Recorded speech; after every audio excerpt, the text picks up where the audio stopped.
Well, hello, ALBW, wherever you are, and welcome to a beautiful fall day and another episode of ALBW Live. And I am delighted that today we are going to be talking to an exceptional writer, Emma Donoghue. She's the author of, amongst other things, Room, The Wonder, Slammerkin, and Hood. But today we're going to be talking to her about her marvelous new book, Learned by Heart. Emma, come on in. Am I in? Am I here? You are here. Excellent. Be here. Hello, all. Delighted to be here. Yeah, it's really wonderful to have you here today. And more than anything else, it's wonderful to have a writer of your stature take on Anne Lister and Eliza Raine. Your readership may be entirely new to the story of Anne Lister, and many of them are. Yeah, many of them are. When I've been doing events, there'll be like one person in a top hat who I know is a fan, a few people who've watched Gentleman Jack, and then lots of people who've never heard of her, and some people who read the whole novel and only then discover that there's any truth to it. See, I think that's fantastic. And the thing that I like about it the most is it just continues to give wider visibility to fresh victims, I say, yeah. Fresh victims. Right for the throat. For any of the Emma fans who are joining us today, I do urge you to learn more about these wonderful people. And you can put up slide 1, Jen.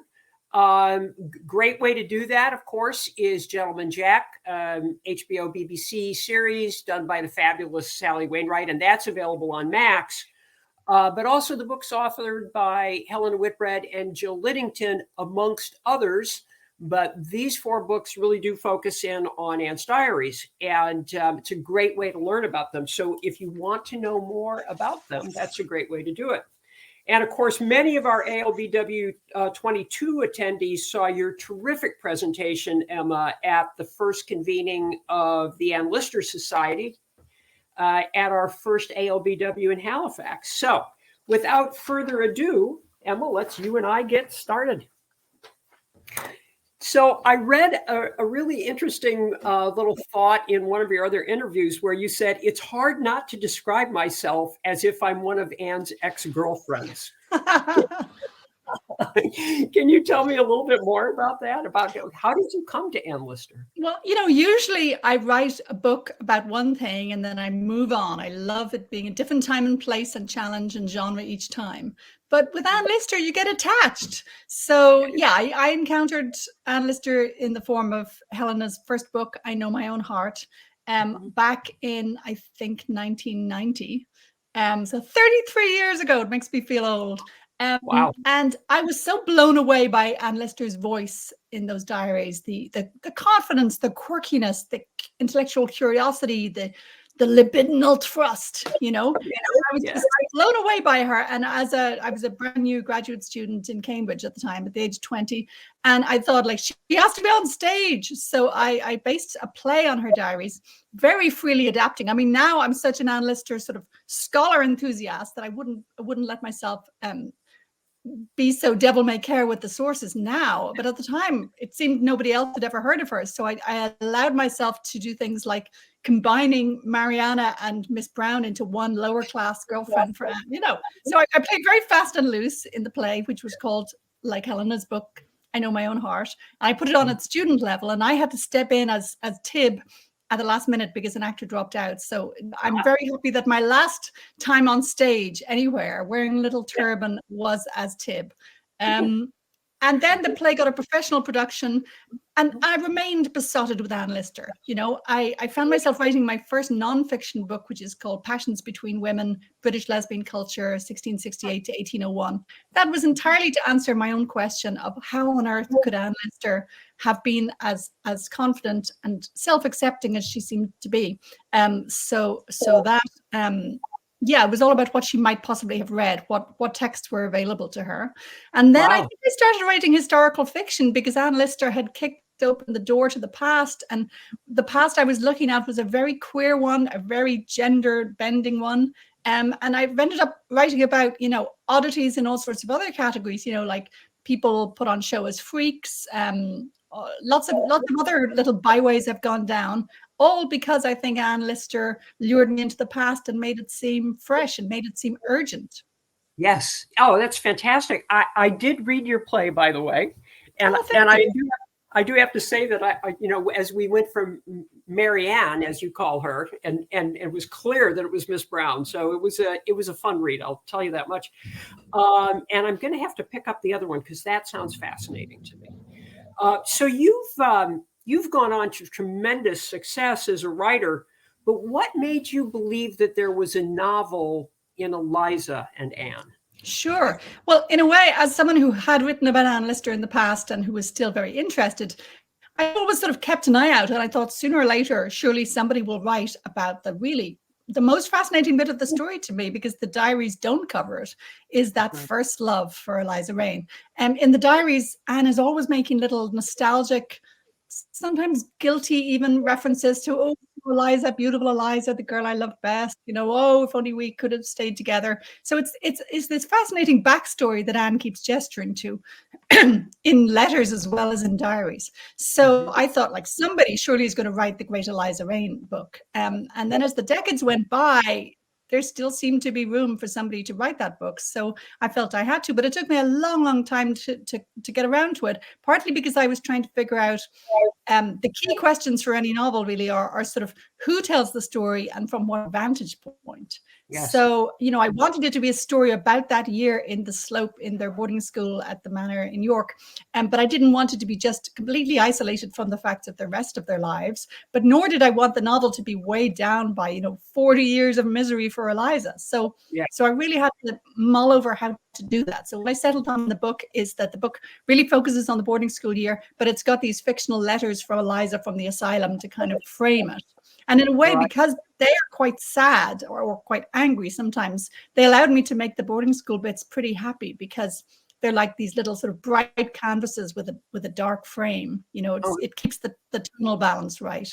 I also had to mull over who should tell the story. So I kind of assumed for the decades in which I was preparing this novel and doing the research, I kind of thought I would toggle between the points of view of Lister and Raine, because, you know, each would have something interesting to say. But by the time I started drafting it, it turned out to be the Eliza Raine perspective sections that fascinated me most. I was still just as fascinated by Lister as a character, but maybe because she's had her say in the diaries and they're much more available than they used to be, and through Gentleman Jack and through, you know, all the ways in which she has come to meet the public, her voice felt more familiar. And what I was really interested by was Eliza Raine as this, you know, this biracial orphan heiress. She had such a fascinating, peculiar vantage point on her society. So it ended up being all from her point of view.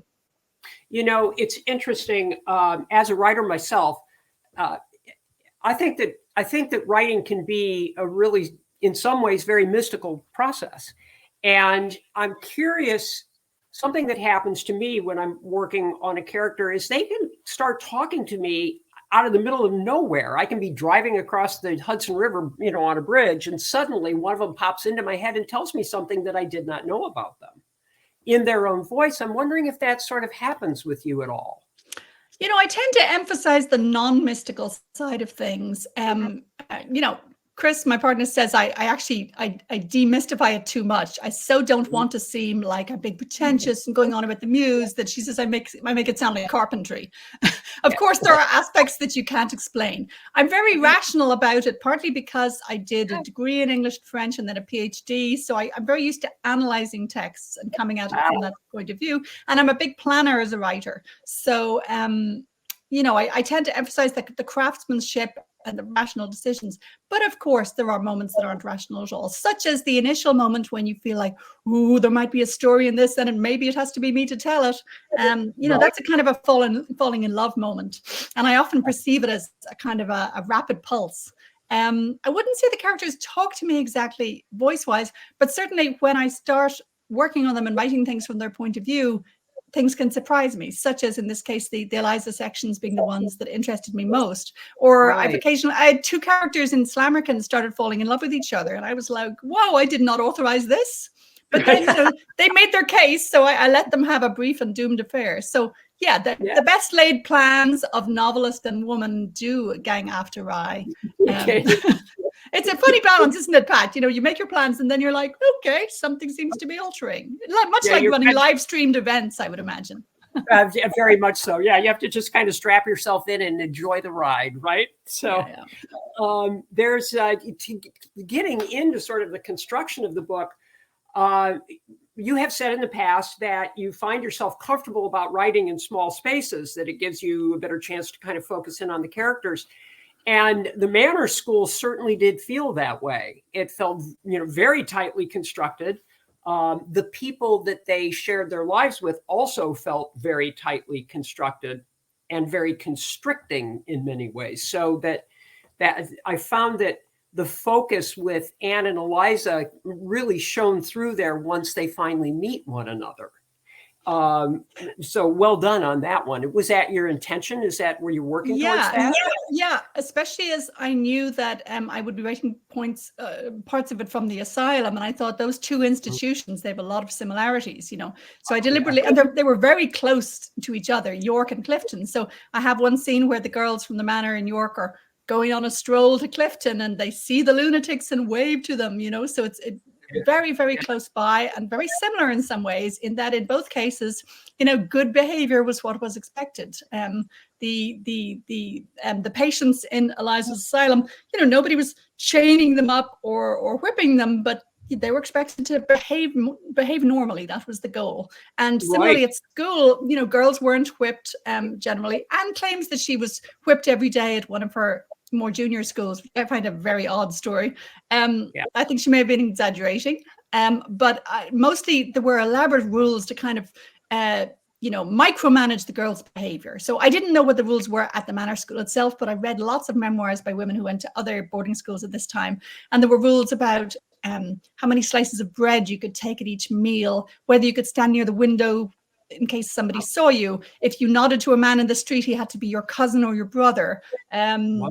Sometimes absurd rules. And of course, that means that writing about a boarding school can act as a sort of microcosmic satirical version of writing about Regency society in general.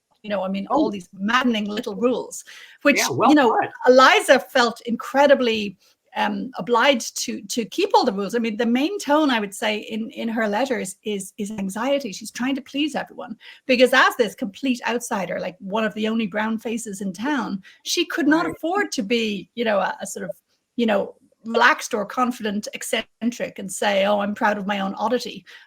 She was structurally such an oddity that she had to sort of obey all the rules. And I'd say nostalgia for her teenage years and anxiety are kind of hallmarks of the writings we do have by Eliza. So yeah, I wanted the boarding school to be a place of rules.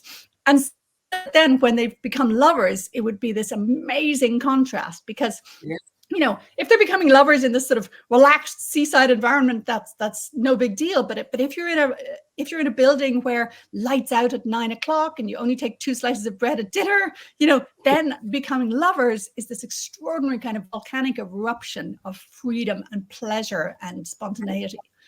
Right. You can tell I enjoyed writing this book. I have a note in here that says that it sounds like you had great fun with this, but I did want to make a comment about that you have space when they finally break away from that space that actually brings their destruction. At the end, when they go off into the evening, Anne gets up on the wall. I don't want to uncover the whole story for everybody, but now suddenly that's it. Once they've left, so fascinating to me. It's funny. I one of the facts that I kept trying to pin down was, did Anne get expelled from that school? And I could not find a source. Anne Choma thinks she read something somewhere, but couldn't find it.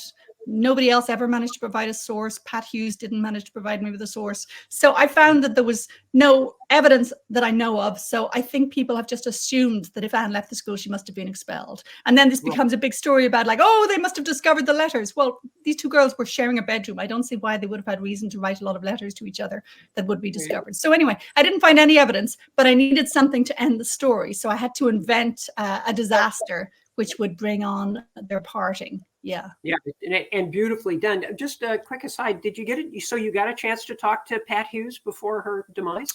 I wrote to her to ask her about quite a few points in her book that for which evidence wasn't offered, and yeah, she wrote back, but didn't provide any specifics. Yeah. Yeah, I had a chance to talk to her. Well, there's an ALBW live with her that was interesting, and it was way back, 4 years ago when this was all just coming on. And since then, of course, we found out much more about Eliza. Not a lot more, but certainly different from what was posed in the book. But getting back to those two characters, absolutely, we have Eliza that is so rule-driven and so careful to want to make sure that she fits in everywhere so that she's not being caught out and all the rest of that stuff, which I'm going to come back to in a little bit. But I loved your young Anne. Oh, good, good. It's interesting to me because it's like you played the opposite with all of the things that we know about Anne Lister. I mean, she comes in and she's very cocky, but you also show how unsure she is of herself when she stops and she thinks about something that somebody has told her. And then in that amazing brain of hers just takes it all in, and suddenly she knows, the next thing that she should be doing. Well, in the diaries, there are very interesting moments of insecurity and fretting. I know we tend to think of her as always, striding and wearing that, imaginary top hat, not that she really wore a top hat. But in fact, there are lots of troubled moments in the diaries and lots of socially anxious moments. So yeah, I was trying to get that balance right. And one thing I found really fun as a challenge was working out what she might have been like at 14 based on what she was like in her 20s, 30s, and 40s. So I saw no reason for her to be a high Tory in politics at 14. Especially as she had a biracial girlfriend, for instance. I didn't think there was any reason to assume that her opinions had hardened. She wasn't yet a landowner. She wasn't yet rich. So I decided that, she would be very sort of open to the world, fascinated by travel, and that certain things she would have that I think are lifelong traits, which are energy, physical, intellectual, sexual energy, a voracious interest in books and language and theater, and just a sort of high speed energy would be her hallmark. Yeah. Right. And I also found it interesting in part of her character and her character development is this is all taking place while both of her brothers are still alive. So as far as she knows, she really has no shot at the Shibden estate whatsoever. And in fact, is far more likely to probably get railroaded into marrying somebody in order to make sure that the estate can prosper while her brothers get it. Right. So, I think the most she could have hoped for was to be the spinster sister who lives on with her brothers. Yeah, she could have had no real expectations of inheriting. And so her eyes were really focused on travel, interested in being a travel writer and going to Italy. And I find it very poignant that at this time, because of the Napoleonic Wars, none of them could travel. It's like they were locked in and terrified of a French invasion at this time, all of them. People were terrified that the French would invade in a giant fleet of hot air balloons. So, travel becomes this really poignant longing because it's not something that she can easily do the next year with her aunt. She's got no money. She's got no prospects of travel, but she's thinking she and Eliza, once Eliza comes into her money in just 7 years, then they'll be free to go traveling. But of course, 7 years is a long, long stretch. Right. Assuming that we can defeat Napoleon Bonaparte and move on with our lives. Right. Yeah, exactly.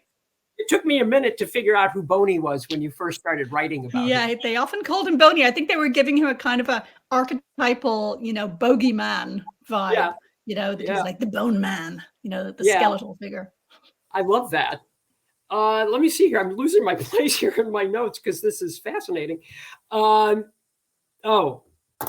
departure scene, without giving away a lot. It's beautifully done.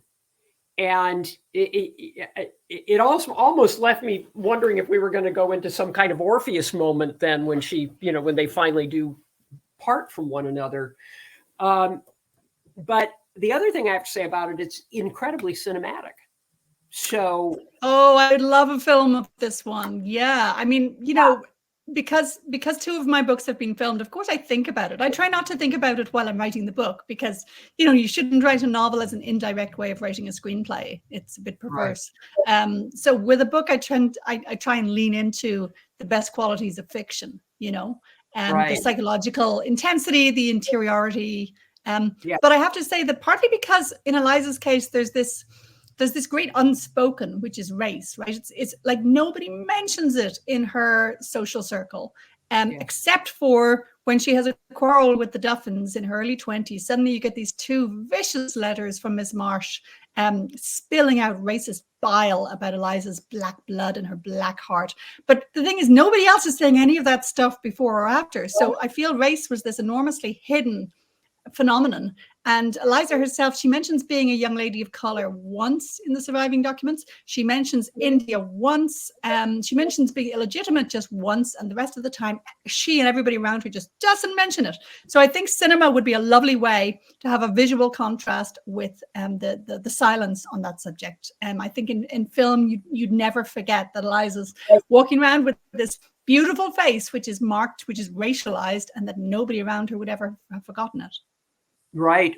And it's, yes. So I agree with you. It would be wonderful to take this and make it into a movie, just to really get the full visual of all of it. It's really well done. So I want to get in and talk about the letters a little bit. What made you decide to construct the novel in that way? Sure. I mean, there are pros and cons to first and third person. So writers spend a lot of time fretting over that question. And with first person, where you're writing as I, it's very immediate and the reader often feels just very intimately addressed. But on the other hand, you have to stick to the wording and the grammar and the vocabulary of somebody born in 1791. You can't allow yourself an anachronistic word. So it's a bit constraining for an entire novel.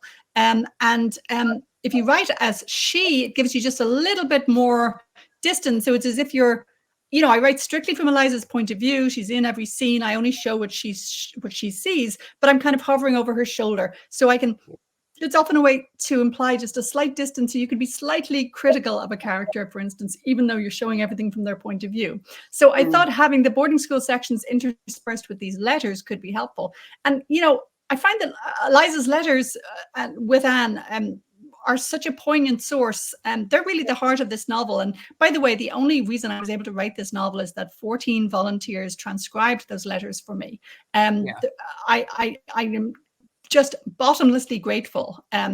Steph Galloway found 14 people to do this for me, and I'd log on to this database. This was during lockdown. There I was in Canada, and I'd log on and I'd be like, "Oh, there's another letter from Eliza." It was as if they'd all been delayed or hidden in a bag for 200 years. Those letters were such an interesting source, and I kind of wanted to honor them by not including them, because you'd really see the joins if you included a real archival letter in a novel. But I wanted to write fictional letters that would capture some of that vibe of Eliza writing to Anne, always kind of wanting to hold on to her, longing for more, Like one of the saddest real Eliza letters is where she writes to Anne and says, like, "I know you're with Isabella now, and you two are obviously soulmates and you'll be together forever, but maybe I could just live with you as your housemate."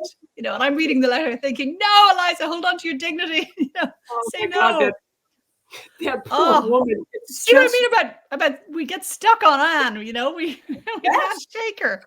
Yes. So what I wrote were, in a way, fictional letters from after the real letters run out. So the real letters run out at New Year in 1814. And Eliza's writing from the asylum, which she has checked herself into. And she's saying, like, "Oh, so sorry for my wild behavior. Dear Anne, I'll be better soon, and then I'll be out, and more or less see you very soon." And then silence. So what I wrote were letters from the following year from the asylum. And in a way, rather than settling on kind of one persona of a sort of mad Eliza, because, we can't diagnose her clearly at this distance. Nobody ever logged her symptoms. And all I can tell from the letters is that she had rage. Her social relationships got disrupted and people considered she was behaving irrationally. That's all. We don't have any clear evidence of schizophrenia or any particular thing, or even consistent depression. You just see a lot of moods up and down in the letters. So I decided that the letters would honor that by each being in a different mood. So I got to write sort of one that was elated and grandiose, where she's like, "Everyone copies my fashions," and one that's depressed, and "Nobody will care if I die," and one that's angry. And I would say that was the single most enjoyable bit of the book to write, was just a couple of pages. She's only allowed to write a little bit for 15 minutes in the asylum. each day. So a couple of pages of pure rage where she gets to just rage at this woman she has loved for so long, and just as a kind of a, you know, palate cleanser. Because I too, of course, have had to love Anne so long, as it were, in writing this book. And so to be able to change mode for a few pages and be like, you know, I've had it with your bullshit. It was a great contrast. It's and that letter is so effective. That specifically that one, it's a barn burner. And I had to stop and think as I was thinking about the letters, because as you say, we really don't have any real evidence of her symptoms, etc. But you know, it'd be easy to say she was bipolar. It would be easy to say she was schizophrenic. But the bottom line with Eliza Raine, in any case, is that constriction that you show so well on her in the Manor School was really her life. She spent her life trying to make sure that she fit in someplace. And really what came out of all of it was just continuing isolation, like that whole part of her life when she went down to Bristol. Oh, it's tragic. She goes there for the winter. She seems to be hoping that Mrs. Norcliffe will, by letter, make an introduction to somebody, but that doesn't happen. And so she has no acquaintances, and so she can't form any acquaintances. It's just like an absurd society. The idea now that I would move to, say, Athens, and then I wasn't allowed to speak to anybody because I didn't know to anyone to introduce me. It's just madness. Right. So yeah, very isolated. And, you know, I used a lot of modern sources to think about how racism might operate, because the way it was operating in New York in the 1810s, it's not like really obvious signs of racism, like, you know, whips and chains. It's the subtleties. And so I read a lot of modern sources today that talk about things like the feeling of like, you know, a top job at a film studio that'll go to a woman of color, but then one film doesn't sell well and suddenly she has to be toppled.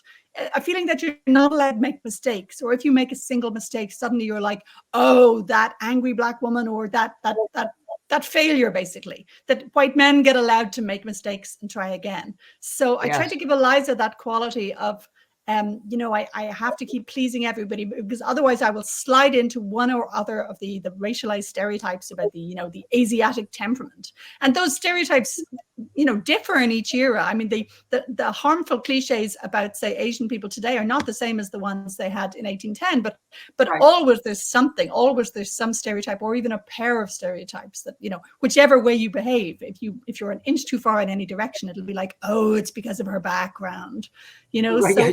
So I wanted to show it as a constraining force on Eliza. And also I think the fact that she was orphaned and single meant there was nobody to argue for her. So it's not that surprising that she went into an asylum. Quite a few people did, and she checked herself involuntarily, as far as I've been able to tell, but nobody got her out. I mean, and her cousin did manage to like take her literally out of the asylum and have her looked after by an individual carer. But I think that was more or less the same kind of care. Nobody was really saying like, hang on, you know, is she actually ill with anything? You know, or is this perhaps just within the normal range of human behavior? Nobody seems to have made a really strong case for, you know, letting her out. Well, and then of course, Anne Lister steps in and actually initiates the process of having her declared a lunatic, which unfortunately, I mean, that did not work out well, because Anne did not get to be the, what would you call that? She didn't wind up being in charge of Eliza, but even worse, once she was declared a lunatic, just like Anne Walker, she could no longer amend her will. She had no legal right to do anything. So I find that tremendously sad. But of course, I don't think it's as sinister as it sounds. Like, it's not like Eliza was just having a bad week and Anne decided to have her called a lunatic. I think Anne was terribly pragmatic and businesslike. And in terms of accessing Eliza's funds, that could only really be done if they went through the legal process of her being declared a lunatic. So I didn't find any evidence that it was Anne who sort of shunted her into the asylum to begin with, or even the Duffins. But I agree that Anne, you know, could be a bit cold-blooded. Like the moment when she decides that really there are these two wills, and I don't want to get into all the details, but basically Anne decided that the first will Eliza made for her, Anne, was still valid, so that she should inherit all of Eliza's money. So say when she was heading off on her travels, at the end of her life, she basically told her lawyer, if Eliza dies while I'm away, be sure to claim the estate. So Anne did hope and did take moves to claim Eliza's estate, even though, I would say she never sort of stole from her, or she certainly didn't shunt her into the asylum in the first place. Yeah, and I want to be very clear about what I was getting at in that last question, because I agree with you on all of that. It's the paradox of it, though, is that it even if Eliza had at some point come back to what anyone might consider able to take care of her life, once that determination was made, that was it. That's done. She doesn't get that back. So she doesn't get the right to make those decisions for her back. So it was just a sad point. And I absolutely agree with you that I think Anne Lister had her best interest at heart. But, interestingly, long after Eliza came into her money at 21, she's still asking Duffin's permission for things, and she's checking with Anne, and she doesn't sort of seize her power financially. She still acts like she's somebody's ward. Her money isn't her own. It's funny how little the money helped her. There's a moment when, she's fought with the Duffins, and I'm thinking, go to London, rent a flat, live alone. But clearly, socially, it felt impossible to her. There's this really poignant moment when friends of hers, the woman was mixed race from India, just like her, and they say, "Come with us to the seaside." And Eliza says, "No, must go back to York." So she goes back to York, and within a couple of months, she's in the asylum. And I'm thinking, go on holiday to the seaside. Oh my God, that poor woman. It's just the whole thing is a freaking tragedy. But one of the things that I wanted to point out that many people, because we're only really learning more about Eliza now, and part of your book, even though it's historical fiction, is a big part of finding more about her story. She and Anne, this wasn't just the 1 year they were in school, and it wasn't some small amount of time when they were still seeing each other in Halifax. They were together as a couple for good, was it 7 to 9 years before Anne started running around with Tib Norcliffe. So this wasn't a small thing. It wasn't small at all. I mean, it's a bit hard to define what being a couple is. I think Anne, kept a number of interests up simultaneously. So from quite early on, there are flirtations with, say, Miss Alexander. I would say they stayed closely involved for quite a long time. It certainly wasn't just the boarding school year, but you can see hope kind of draining away with Eliza. And there's no one moment when they break up, but it's a long, slow breakup. And I would say, Anne didn't do anything, unforgivable to Eliza, but she continued to accept a lot of financial help. She'd accept money from Eliza, and she'd go off on holiday with Isabella with it. And she probably misled her to a certain extent. I mean, there's that year when Eliza moves to Halifax, and Anne manages to stay away mostly in York and mostly staying at Eliza's own guardians, the Duffins. So, I think Anne was probably unclear in her communications and maybe strung her along a bit. I haven't found anything worse than that she did. And it's really, none of us should make any judgments on that. If any of us, at least any of us that are old enough to really look back this far, and in my being in my 7th decade, I can certainly do that there's a lot of things I did in my 20s that I might want to take back right about now, but they certainly weren't met with malice. So when I read about especially Anne, I always have that in the back of my head. Here's a question for you. Did it occur to you at all to possibly include a letter that Eliza might have written after she learned that Anne had died? Or did you play with that in your head at all without even thinking about having it in the book? No, because in a way, Eliza's, 40 years in the asylum is such a sort of unimaginable stretch. And I would say she doesn't sound what we think of as mad at the start of that. She sounds like troubled, but by the end of it, she sounds like way beyond rationality. She's got years in a straitjacket that I hardly bear think about. She's got times of sort of, lying motionless on the sofa and going sort of beyond speech. So the Eliza we see at the start, who's still sort of playing the piano and writing and so on, that drains away. She gets institutionalized. So I'm not sure what kind of Eliza as a speaker or as a writer would have been plausible for the 1840s. And in a way, I decided I wanted to sort of, honor the Eliza of the asylum, but letting her speak when she's still very articulate, rather than following her into the years of being, toothless and disheveled and non-verbal. But also I was being quite rigorous with my time frame. I wanted to write about 1805 and 1815, just those two slices, and that the two would be both set in institutions in a way. So just the school and then just the asylum, and 10 years apart. And, it might seem, from our vantage point, Pat, like, 14 and 24, that's not hugely different. But in those days, I think 24, you were not young anymore, especially if you were a spinster. So for Eliza, that's a massive stretch, a 10-year stretch. And she's so painfully nostalgic about like, York is where my sun rose and my sun set. Like York is where our happiness was found. So in a way, the novel follows her lead in obsessing over their boarding school year. Yeah. It's and you do it just so well. I'm going to start moving towards the end here because we're going to want to do some Q&A, but it would be difficult for me to not point out that this book is coming out at a time when there is a tremendous amount of backlash to the LGBTQI community. And do you have any thoughts on that yourself as an author? Yeah, it's funny. And I've been moving towards writing this book over several decades. And I would have thought, as the time was going by, it would be less and less of a big deal to write a love story about two 14-year-old girls. And yet by the time I was publishing the book, it seemed like quite a political thing to do, And I also really wanted to honor the kind of, double audience that Anna has in terms of people who identify with her, because, even if we can't clearly apply the labels of now to the past, lots of trans people and non-binary people and gender non-conforming people have found Anne Lister a thrilling historical antecedent. So I really tried to kind of, enjoy the gender play stuff as well as the woman desiring woman stuff.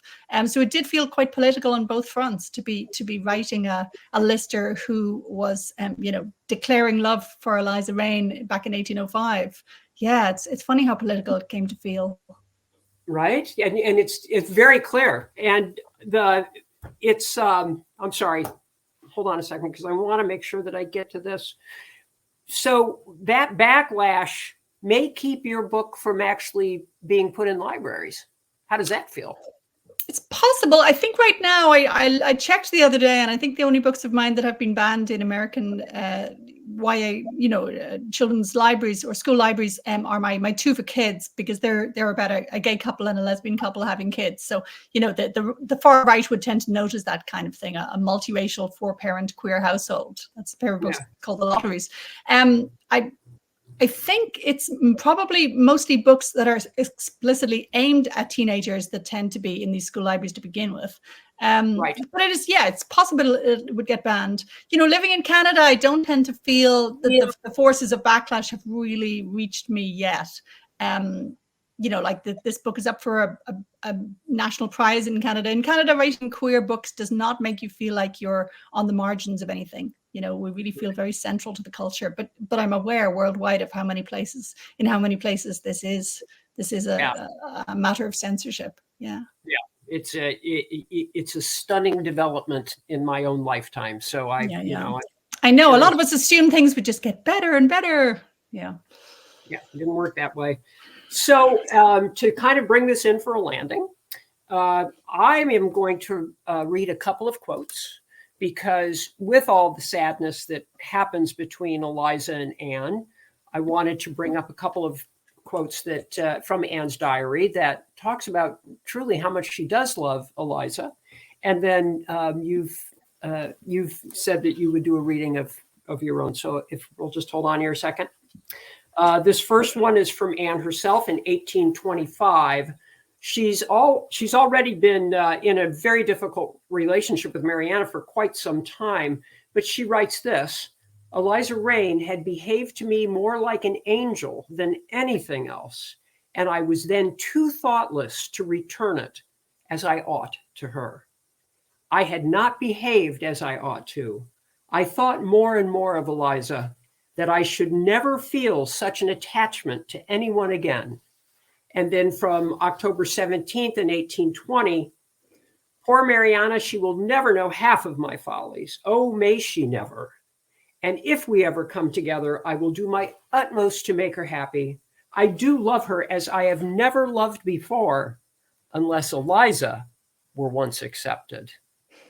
So that's straight from the diaries, but I'd really like to close this part with your fabulous last paragraph from your book. Oh, sure. Oh, sure. So this is the end of the last letter from Eliza Raine in 1815. Your visit has done one thing, Lister, has proved that you haven't forgotten.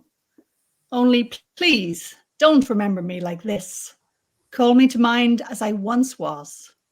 Let me shine on like a magic lantern slide in your head. Rich and rare were the gems she wore. All I ask is for the memory of me to haunt you as you haunt me. Let our spirits touch and go on touching always the way one page presses itself against the next. E.R. Sealed with my mark, Pensez à moi. Brava. Brava. Let me just say that I hope that at the end of her very sad life, that some grace was given to her to remember that wonderful time. And thank you. To only remember the happy bits. Yeah. Yeah. Thank you for bringing it to us. It's just, and I hope to hell we never have to wind up going back there again. Let me say that. So now we have people who are sitting out here wanting to ask some questions. So let me dig up. All right. We have a lot of questions. Hold on here. Okay. This one is from Gail Pastrick. Question for Emma. Do you note the Patricia Hughes study saying it is full of confusions and guesses? Could you elaborate? I don't want to badmouth any scholar who's no longer with us, but let's just say I found it very difficult to use that book as a source. It's great that it includes so many of the letters, but it does include many statements which it's very hard to work out where they come from. So in some ways that made it harder for me than if there wasn't a book about Eliza at all, because it's funny, you might say I mix fact and fiction all the time, but I mix them very carefully in that I always do author's notes at the end saying what's fact and what's fiction so that others can start with the facts and come up with their own versions. But in the case of Pat Hughes's book, it's often hard to know the fact status of statements at all. Right. And I think another way to look at this, Emma, is the fact that, as you yourself said a few minutes ago, you were able to reach out to a group of people that had already been busy transcribing stuff. There's a much wider group of people who are involved in the research surrounding Anne and everything else. And so we have more knowledge about the facts now than poor Pat Hughes, who has since passed. She's no longer alive. So we want to be very careful about talking about her. But it's amazing to me how much information we are coming up. I know Carol Adlam has been doing a lot of work on that. I interviewed her a while ago. And also, I'm sorry, I can't remember. I don't know how to pronounce the Irish woman that's helped you. Oh, yeah.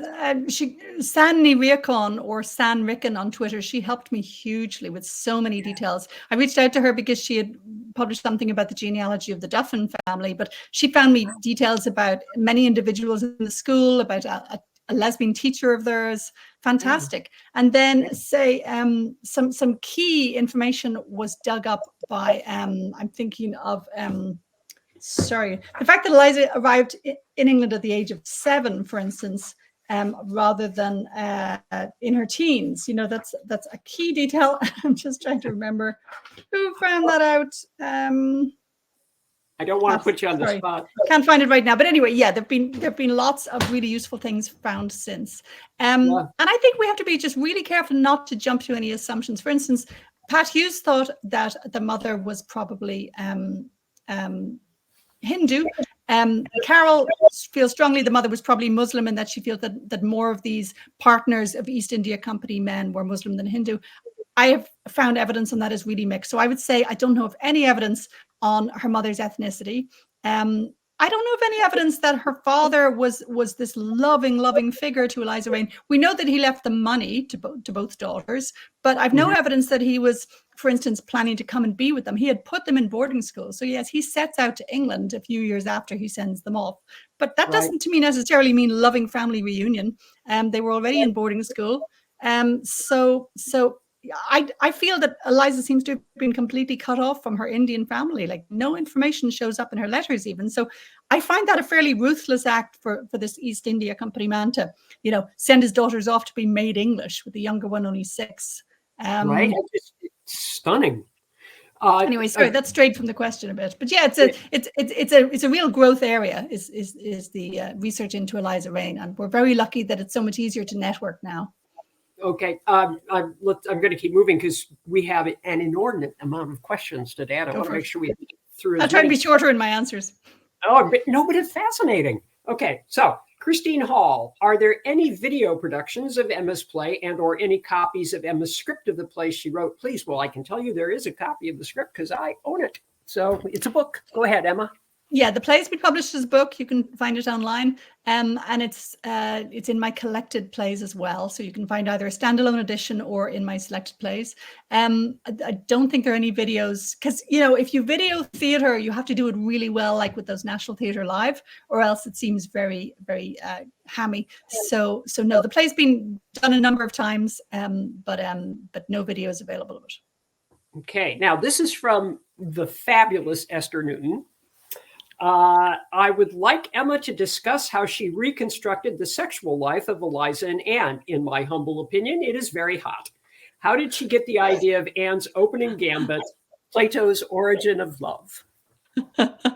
I actually felt it was probably a bit of a cliche for her to quote the Plato story. It turns up in so many books, but if you were well read in the classics, as Anne Lister was, it's kind of an obvious one, and it's such a delightful story because it explains gay and straight and lesbian, and it's so yearning and poignant.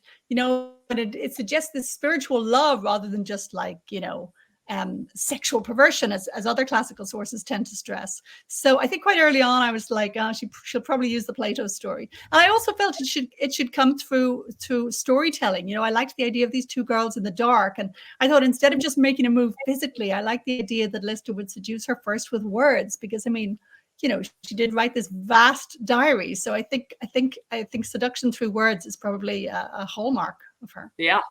And I had a question here someplace that I skipped over completely, but to Esther's point, when she talks about you constructing the sexual awakening part of it, you did a fabulous job, because I can say at the age of 72, it's hard for me to go back to my early 20s and really feel the feelings, although I do have the memories. And so I just wanted you to know that it's amazing how well you put that together. I really emphasize feelings because it's all new to Eliza. So I didn't think she'd be specifying body parts. She wouldn't be like, oh, and then she put my leg over my shoulder. I thought it would all be about these extraordinary new sensations, and that she'd even feel parts of her body she didn't know she had them before, So yeah, you could say the scenes are written in this quite blurry way without specifics, but they're full of kind of an astonishing sense of discovery of sensations and liquids and body parts, without sort of pinning them down. Bravo. I find many of my books have like no sex in them, but others have a lot of sex, because sometimes it's really needed to tell the story. Well, it certainly isn't this, because after all, it is Anne Lister, and it's hard to get around that. Alison Kirchgasser, I understand you used some of the real letters between Anne and Eliza for your research, but you mentioned the letters from the asylum were fictionalized. Were they based on real letters? I would say they're written from a very different vantage point, because only a couple of letters, real ones, are from the asylum, and they're really written under supervision. Like Mrs. Belcom is right beside me and she tells me, They don't sound like free letters from the asylum. Right. So in a way, the kind of letter I wanted to write, the fictional letter from the asylum in which Eliza would speak very eloquently and freely, they don't exist, but they certainly copy many individual little lines. Like, there's some line where Eliza says like, oh, I caused such a stir here. Everybody turns to look when I go by and they're all copying my fashions and so on. So I definitely echoed little grandiose moments, egotistical moments, sad moments, self-pitying moments, manipulative moments, quite a few letters where Eliza's really like twisting the hook. The why don't you write to me? And angry moments as well. For instance, in Anne's own records of visits to Eliza, there's one visit where Eliza sends down a message by the maid, like, I don't know anyone of that name, real rebuffs, or where she'll come down but refuse to play the piano, or where Anne will bring her cakes. So the brief records of the visits gave me a great insight into what Eliza's tone might have been from the asylum. So yeah, I used a million different snippets. Yeah. Wonderful. Stephanie Subcheck, do you think Anne didn't continue at the manor school because of money? I understand there isn't any evidence that she was expelled. Yeah, there's I can't even work out clearly who was paying the fees, but let's just say money was tight in the family, and it's kind of surprising that she managed to go to the boarding school at all. Everyone else there seemed to have much more solid backgrounds, with lots of them had fathers running regional banks, for instance. So I think it probably is likely to be a money matter, but also probably a sense of Anne as, there'd be arguments to be made for sending her to school, but arguments to be made for letting her stay home, given that she was self-educating to such an astonishingly successful degree. I mean, she's got that list of subjects that it used to be thought was a list of subjects they were doing at the manor, but no, we can tell from the date on it that it's the subject she was doing at home, including astronomy and heraldry, stuff they were never teaching in schools. So I can imagine a parent saying, like, can't she just stay home and do Latin with the vicar?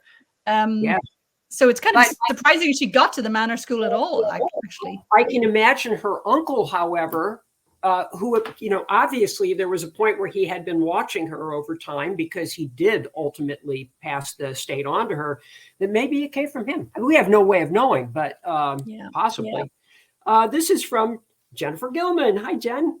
Why did you choose to have Eliza be the first one at school and Anne to come later? Great question. Yeah, because we don't know who was there first. I thought of how it might go, and I thought what I was really trying to capture was that Eliza had so much at stake in obeying the rules, pleasing everybody. So I thought I want Eliza there, literally keeping the status quo. She's been there a while, and I thought I'll give just one day in which she lives a normal life day there, and then I'll have it disrupted by Anne. But basically, I wanted Anne as the disruptor, because otherwise it would be like, Anne's at school, she's already charmed everybody, everybody already knows her, and now suddenly here comes Eliza, and she's both the new girl and the racialized one. It was sort of giving her too many burdens to bear all at once. Whereas if Eliza is kind of comfortably ensconced and everything seems kind of okay, and then Anne disrupts it and sort of, breaks the sort of fragile peace, I thought it worked better. You always want a sort of a rich situation where there are pros and cons on both sides. You don't want it to be that one person has all the sort of security or power and the other has all the disadvantages.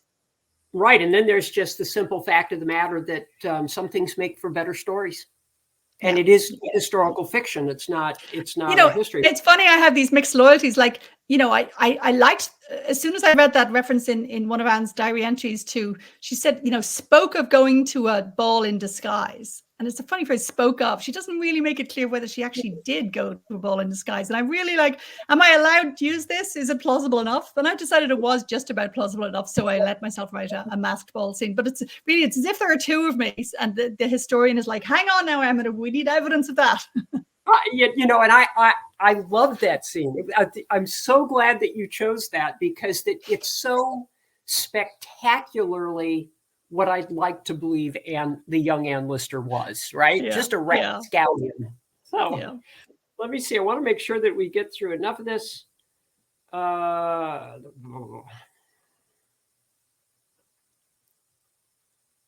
Is Emma's book landing based on your own move to Canada? Well, it is, except I gave myself a very different identity as a very glamorous mixed race flight attendant. So you can see I changed a few things. But basically it is, yeah, Irish woman moves to Canada. So I definitely, tried to honor that dynamic, even if I changed all the details, Got it. And yeah. Let's see. Mandy Miller wants you to know that Emma's passion is palpable. Dare we hope for another Lister-focused novel? I would be really surprised, because the thing is, all the other parts of Lister's life, she gives voice to very eloquently in the diary, and I would not want to write a novel that was just sort of paraphrasing the diary. Like TV is its own challenge. So Sally Wainwright knew that what she would make would end up very different from the diary, whereas a novel could be just too close to a diary. So I think I've fictionalized the kind of the aching gap in the archive that for me really stood out, and I don't think I would go back. No, so this is probably it, unless we manage to make a movie of it. Well, I have my fingers crossed on that one. So, okay, and I think that let's see, Azariah Journey. We're getting right down to the last two. This may have been asked, and I'm sorry if it is, but what drew you to this history? Was it because of their relationship as young people, or because of their complex adult life? I guess, I heard about them through their adult life, in that, I began with Lister's diaries in her 20s, when she keeps referring to this kind of sad prehistory of hers, this clearly joyful and memorable affair. And yet Eliza had ended up as this poor Eliza figure who Anne was having to pay kind of pity visits to. So I suppose that drew me in. Yeah, but I also just think their situation as these two oddballs finding themselves in the only room for two girls in the school is just a really rich and interesting one. And when I see shows like, say, Bridgerton coming up with this purely invented multiracial, there is no slavery kind of history for England, I find myself thinking, like, why don't you focus on the real people of color there were in the past? Like, we don't need to make this stuff up. It's actually way more interesting to look at the real lives that were lived. I could not agree with you more on that one, because I think, and when you were talking earlier about Eliza and sort of, how you approached her and what you knew about her, I understand that Bridgerton is great entertainment, and I understand that it attracts a younger audience because of its diversity, which is wonderful. But I think that we give the real history short shrift, because there certainly are, as you just said, many interesting historical figures out there that we really could be bringing to the forefront, right? Yeah. So when I see movies about real ones, like, say, Dido or Chevalier last year, about the guy they called the Black Mozart, I think, oh, this is much more interesting than just making up fantasy versions. Yes, exactly. Okay, so the last question that I have on my little list here, which gets texted to me, and Tony, actually, I can answer your question. Tony Moss asks if we will be seeing you at ALBW, and unfortunately, you're not going to be able to make it this year, are you? Sadly, no. I've done tons of touring already. I got to do quite a few Yorkshire dates in particular, which were a highlight. So now I need to stay home and write. Yeah. Yes, exactly. I want you to get back to work on something so we can read more by you. So thank you. Emma, I can't thank you enough for joining us today. And I can't thank you enough for writing this book for the reasons I mentioned before. It's wonderful to have someone from our own lesbian community writing this book, number one. Number two, somebody with your foothold as a well-known author that's going to be spreading this story further, even further. So thank you. I have to say, promoting it has been great fun, because it doesn't feel like I'm just pushing my book. It feels like I'm telling people about Anne Lister and Eliza Raine. So I've had a sense of mission about it. Oh, wonderful. Thank you. Mission is a big part of all this. So, Emma, I'm going to let you go. I'm going to keep our audience here for just a second, because I want to give them some information about ALBW 2024. But thank you. Well done. Thank you so much. Bye, Pat. Bye, everybody. Bye-bye. So, the amazing Emma Donoghue. And a fabulous book. If you haven't read it yet, please pick it up, because it is so well written, and it will definitely tug on your heartstrings. But I did want to keep you on here for a moment to tell you a little about ALBW 2024. We are going to be launching the events on ALBW Live on December 9th. And of course, you'll see posts going out about that, so you don't have to write it down. But I do want you to know that Rachel Lappin from the Ann Lister Birthday Festival and Cheryl and I from ALBW have been working on some really exciting. I have an event that I can absolutely guarantee you that no one has ever seen before. So very excited about that. So thank you. As always, it's a pleasure. And thanks to the team. Today it was, of course, Jennifer Van Gessel, my producer, and my wonderful wife who has been sending me texts because Cheryl is on holiday. So be well, and I'll see you in Halifax.